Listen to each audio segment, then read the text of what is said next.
And we're back. Gotta figure out what is going on with Mowgli, make sure that he's all safe, and see if Baloo and Baghera, with the help of their untrustworthy ally there, and Kaa, can get him out of there. Hope you guys are enjoying the book so far. Please get in touch with me. I would love to hear from you. If you did want to leave a review, I don't ask for that a ton, but reviews do help.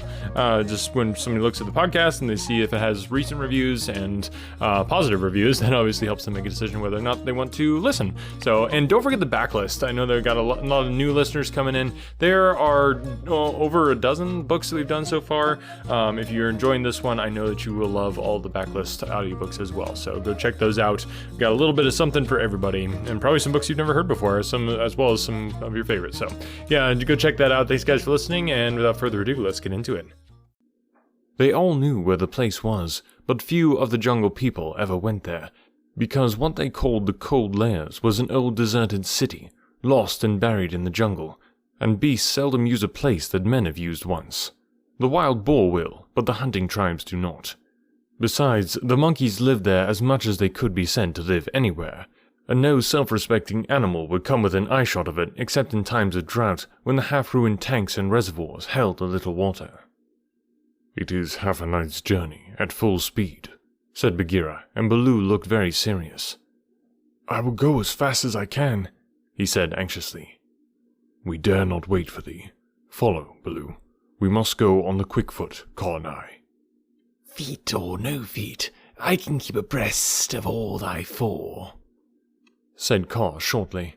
Baloo made one effort to hurry, but had to sit down panting, and so they left him to come on later, while Baghera hurried forward at the quick panther canter. Kaa said nothing, but, strive as Baghera might, the huge rock python held level with him. When they came to a hill stream, Baghera gained, because he bounded across, while Kaa swam, his head and 2 feet of his neck clearing the water, but on level ground, Kaa made up the distance. "By the broken lock that freed me," said Baghera when twilight had fallen, "thou art no slow goer." "I am hungry," said Kaa. "Besides, they called me Speckled Frog." "Worm, earthworm, and yellow to boot." "All one. Let us go on." And Kaa seemed to pull himself along the ground, finding the shortest road with his steady eyes, and keeping to it. In the Cold Lairs, the monkey people were not thinking of Mowgli's friends at all. They had brought the boy to the lost city, and were very much pleased with themselves for the time. Mowgli had never seen an Indian city before, and though this was almost a heap of ruins, it seemed very wonderful and splendid. Some kings had built it long ago on a little hill.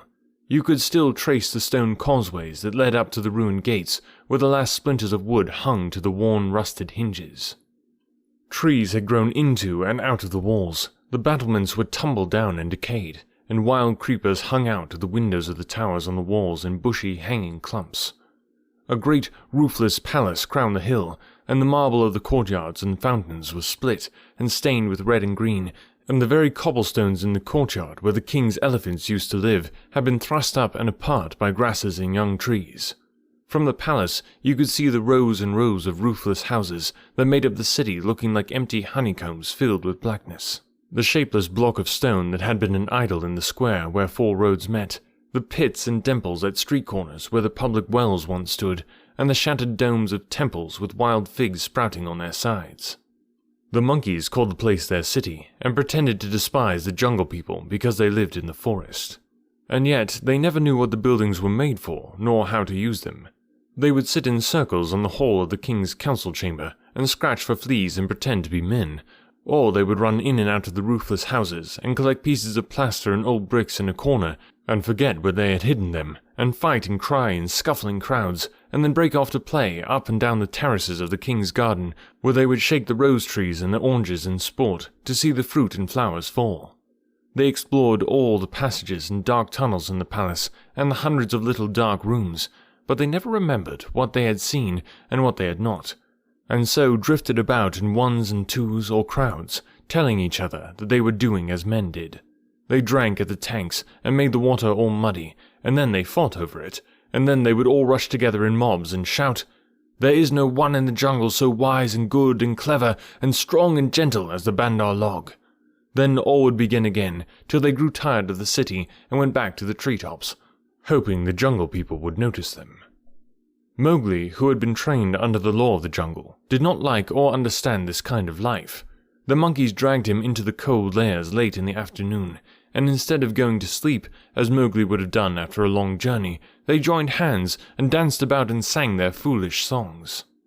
One of the monkeys made a speech and told his companions that Mowgli's capture marked a new thing in the history of the Bandar-Log, for Mowgli was going to show them how to weave sticks and canes together as a protection against rain and cold. Mowgli picked up some creepers and began to work them in and out, and the monkeys tried to imitate. But in a very few minutes they lost interest and began to pull their friends' tails or jump up and down on all fours, coughing. "I wish to eat," said Mowgli. "I am a stranger in this part of the jungle. Bring me food, or give me leave to hunt here." 20 or 30 monkeys bounded away to bring him nuts and wild pawpaws, but they fell to fighting on the road, and it was too much trouble to go back with what was left of the fruit. Mowgli was sore and angry as well as hungry, and he roamed through the empty city, giving the strangers hunting call from time to time, but no one answered him, and Mowgli felt that he had reached a very bad place indeed. "All that Baloo has said about the Bandar-Log is true," he thought to himself. "They have no law, no hunting call, and no leaders, nothing but foolish words and little picking thievish hands. So if I am starved or killed here, it will all be my own fault. But I must try to return to my own jungle. Baloo will surely beat me, but that is better than chasing silly rose leaves with a Bandar-Log." No sooner had he walked to the city wall than the monkeys pulled him back, telling him that he did not know how happy he was, and pinching him to make him grateful. He set his teeth and said nothing, but went with the shouting monkeys to a terrace above the red sandstone reservoirs that were half full of rainwater. There was a ruined summer house of white marble in the center of the terrace, built for queens dead 100 years ago. The domed roof had half fallen in and blocked up the underground passage from the palace by which the queens used to enter, but the walls were made of screens of marble tracery, beautiful milk-white fretwork, set with agates and cornelians and jasper and lapis lazuli, and as the moon came up behind the hill, it shone through the open work, casting shadows on the ground like black velvet embroidery. Sore, sleepy, and hungry as he was, Mowgli could not help laughing when the Bandar-Log began, 20 at a time, to tell him how great and wise and strong and gentle they were, and how foolish he was to wish to leave them. "We are great! We are free! We are wonderful! We are the most wonderful people in all the jungle! We all say so, and so it must be true!" they shouted. "Now, as you are a new listener and can carry our words back to the jungle people so that they may notice us in the future, we will tell you all about our most excellent selves." Mowgli made no objection, and the monkeys gathered by hundreds and hundreds on the terrace to listen to their own speakers singing the praises of the Bandar-Log. And whenever a speaker stopped for want of breath, they would all shout together, "This is true! We all say so!" Mowgli nodded and blinked and said yes when they asked him a question, and his head spun with the noise. "Tabaqui the jackal must have bitten all these people," he said to himself, "and now they have madness. Certainly, this is Diwani, the madness. Do they never go to sleep? Now there is a cloud coming to cover the moon. If it were only a big enough cloud, I might try to run away in the darkness, but I am tired." That same cloud was being watched by 2 good friends in the ruined ditch below the city wall, for Bagheera and Kaa, knowing well how dangerous the monkey people were in large numbers, did not wish to run any risks. The monkeys never fight unless they are 100 to 1, and few in the jungle care for those odds. "I will go to the west wall," Kaa whispered, "and come down swiftly with the slope of the ground in my favor. They will not throw themselves upon my back in their hundreds, but—" "I know it," said Bagheera. "Would that Baloo were here, but we must do what we can. When that cloud covers the moon, I shall go to the terrace. They hold some sort of council there over the boy." "Good hunting," said Kaa grimly, and glided away to the west wall. That happened to be the least ruined of any, and the big snake was delayed a while before he could find a way up the stones. The cloud hid the moon, and as Mowgli wondered what would come next, he heard Bagheera's light feet on the terrace. The Black Panther had raced up the slope almost without a sound, and was striking. He knew better than to waste time in biting, right and left among the monkeys, who were seated round Mowgli in circles 50 and 60 deep. There was a howl of fright and rage, and then, as Bagheera tripped on the rolling, kicking bodies beneath him, a monkey shouted, "There is only one here! Kill him! Kill!" A scuffling mass of monkeys, biting, scratching, tearing and pulling, closed over Bagheera, while 5 or 6 laid hold of Mowgli, dragged him up the wall of the summer house, and pushed him through the hole of the broken dome. A man-trained boy would have been badly bruised, for the fall was a good 15 feet, but Mowgli fell as Baloo had taught him to fall, and landed on his feet. "Stay there!" shouted the monkeys. "Till we have killed thy friends, and later we will play with thee, if the poison people leave thee alive." "We be of one blood, ye and I," said Mowgli, quickly giving the snake's call.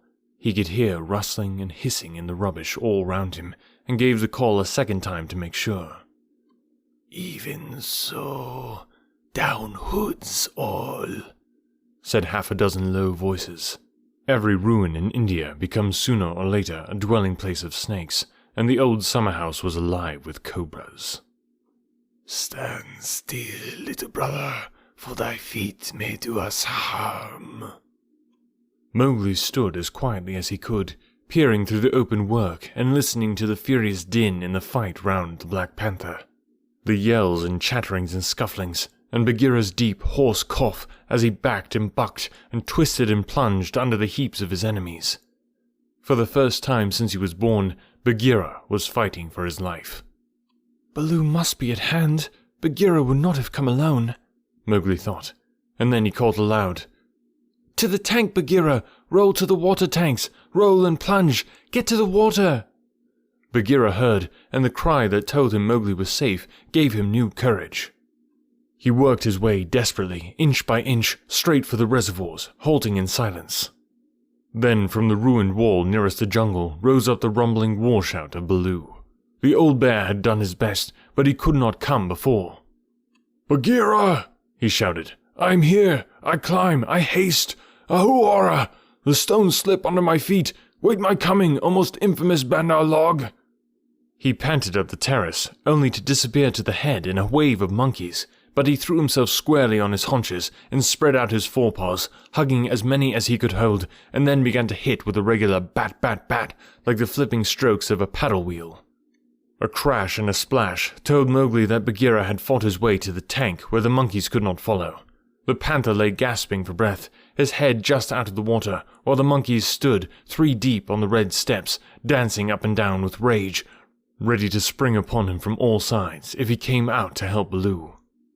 It was then that Bagheera lifted up his dripping chin, and in despair gave the snake's call for protection.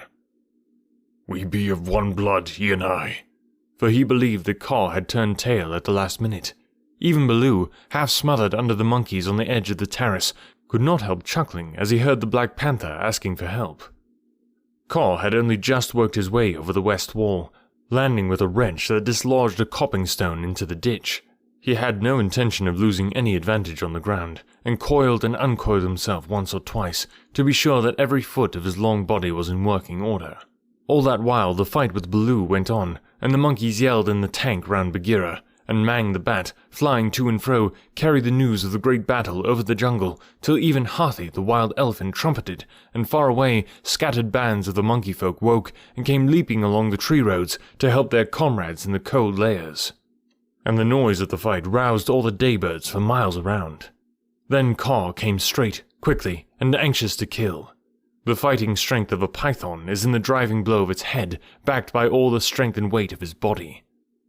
If you can imagine a lance, or a battering ram, or a hammer weighing nearly half a ton driven by a cool, quiet mind living in the handle of it, you can roughly imagine what Kaa was like when he fought. A python, 4 or 5 feet long, can knock a man down if he hits him fairly in the chest, and Kaa was 30 feet long, as you know. His first stroke was delivered into the heart of the crowd round Baloo. It was sent home with a shut mouth and silence, and there was no need for a second. The monkeys scattered with cries of, "Kaa! It is Kaa! Run! Run!" Generations of monkeys have been scared into good behavior by the stories their elders tell them of Kaa, the night thief, who could slip along the branches as quietly as moss grows and steal away the strongest monkey that ever lived. of old Kaa, who could make himself look so like a dead branch or a rotten stump that the wisest were deceived till the branch caught them. Kaa was everything that the monkeys feared in the jungle, for none of them knew the limits of his power. None of them could look him in the face, and none had ever come alive out of his hug. And so they ran, stammering with terror, to the walls and the roofs of the houses, and Baloo drew a deep breath of relief. His fur was much thicker than Bagheera's, but he had suffered sorely in the fight. Then Kaa opened his mouth for the first time and spoke one long hissing word, and the faraway monkeys, hurrying for the defense of the cold layers, stayed where they were, cowering till the loaded branches bent and cracked under them. The monkeys on the walls and the empty houses stopped their cries, and in the stillness that fell upon the city, Mowgli heard Bagheera shaking his wet sides as he came up from the tank. Then the clamour broke out again. The monkeys leaped higher up the walls. They clung around the necks of the big stone idols and shrieked as they skipped along the battlements, while Mowgli, dancing in the summer-house, put his eyes to the screenwork and hooted owl-fashion between his front teeth to show his derision and contempt. "Get the man-cub out of that trap. I can do no more," Bagheera gasped. "Let us take the man-cub and go. They may attack again." "They will not move till I order them. Stay you so," Kaa hissed, and the city was silent once more. "I could not come before, brother, but I think I heard thee call." This was to Bagheera. I may have cried out in the battle," Bagheera answered. "Baloo, art thou hurt?" "I'm not sure that they did not pull me into 100 little bearlings," said Baloo, gravely shaking one leg after the other. "Wow, I am sore. Kaa, we owe thee, I think, our lives, Bagheera and I." "No matter. Where is the manling?" "Here, in a trap. I cannot climb out," cried Mowgli. The curve of the broken dome was above his head. "Take him away. He dances like Mao the peacock. He will crush our young," said the cobras inside. "Ha!" said Kaa with a chuckle. "He has friends everywhere, this manling. Stand back, manling, and hide you, O poison people. I'd break down the wall." Kaa looked carefully till he found a discoloured crack in the marble tracery showing a weak spot, made 2 or 3 light taps with his head to get the distance, and then lifting up 6 feet of his body clear of the ground, sent home 6 full-power smashing blows, nose first. The screenwork broke and fell away in a cloud of dust and rubbish, and Mowgli leaped through the opening and flung himself between Baloo and Bagheera, an arm around each big neck. "Art thou hurt?" said Baloo, hugging him softly. "I am sore, hungry, and not a little bruised. But, oh, they have handled ye grievously, my brothers. Ye bleed." "Others also," said Bagheera, licking his lips and looking at the monkey dead on the terrace and round the tank. It is nothing, if thou art safe, O my pride of all little frogs," whimpered Baloo. "Of that we shall judge later," said Bagheera in a dry voice that Mowgli did not like at all. "But here is Kaa, to whom we owe the battle, and thou owest thy life. Thank him according to our customs, Mowgli." Mowgli turned and saw the great python's head swaying a foot above his own. "So this is the manling," said Kaa. "Very soft is his skin, and he is not unlike the Bandar-Log. Have a care, manling, that I do not mistake thee for a monkey some twilight when I have newly changed my coat." "We be of one blood, thou and I," Mowgli answered. "I take my life from thee tonight. My kill shall be thy kill, if ever thou art hungry, O Kaa." "Oh, thanks, little brother," said Kaa, though his eyes twinkled. "And what may so bold a hunter kill? I ask that I may follow when next he goes abroad." "I kill nothing. I'm too little. But I drive goats towards such as can use them. When thou art empty, come to me, and see if I speak the truth. I have some skill in these." He held out his hands. "And if ever thou art in a trap, I may pay the debt which I owe to thee, to Bagheera, and to Baloo here. Good hunting to ye all, my masters." "Well said," growled Baloo, for Mowgli had returned thanks very prettily. The python dropped his head lightly for a minute on Mowgli's shoulder. a brave heart, and a courteous tongue," said he. "They shall carry thee far through the jungle, manling. But now go hence quickly with thy friends. Go and sleep, for the moon sets, and what follows it is not well that thou shouldest see." The moon was sinking behind the hills, and the lines of trembling monkeys huddled together on the walls and battlements looked like ragged, shaky fringes of things. Baloo went down to the tank for a drink, and Bagheera began to put his fur in order, as Kaa glided out into the center of the terrace and brought his jaws together with a ringing snap that drew all the monkeys' eyes upon him. "The moon sets," he said. "Is there yet light enough to see?" From the walls came a moan like the wind in the treetops. "We see, O Kaa." "Good. Begins now the dance of the hunger of Kaa. Sit still and watch." He turned twice or thrice in a big circle, weaving his head from right to left. Then he began making loops and figures of 8 in his body, and soft, oozy triangles that melted into squares, and 5-sided figures, and coiled mounds, never resting, never hurrying, and never stopping his low, humming song. It grew darker and darker, till at last the dragging, shifting coils disappeared, but they could hear the rustle of the scales. Baloo and Bagheera stood still as stone, growling in their throats, their neck hair bristling, and Mowgli watched and wondered. "Bandar-Log," said the voice of Kaa at last. "Can ye stir foot or hand without my order? Speak." "Without thy order we cannot stir foot or hand, O Kaa." "Good. Come all one pace nearer to me." The lines of the monkeys swayed forward helplessly, and Baloo and Bagheera took one stiff step forward with them. "Nearer," hissed Kaa, and they all moved again. Mowgli laid his hands on Baloo and Bagheera to get them away, and the 2 great beasts started as though they had been wakened from a dream. "Keep thy hand on my shoulder," Bagheera whispered.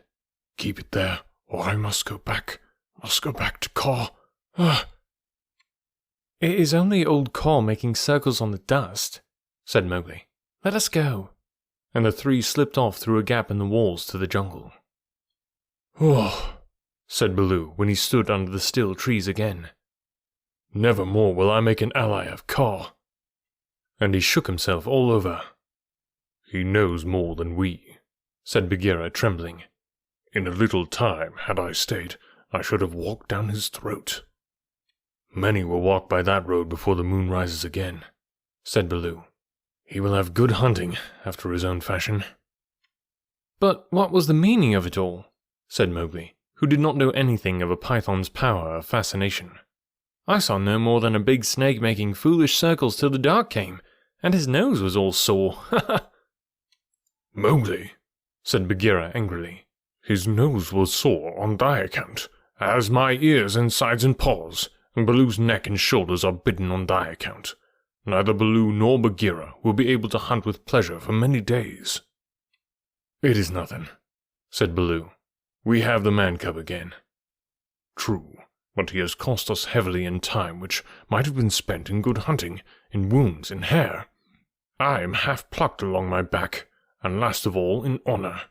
For remember, Mowgli, I, who am the Black Panther, was forced to call upon Kaa for protection, and Baloo and I were both made stupid as little birds by the hunger dance.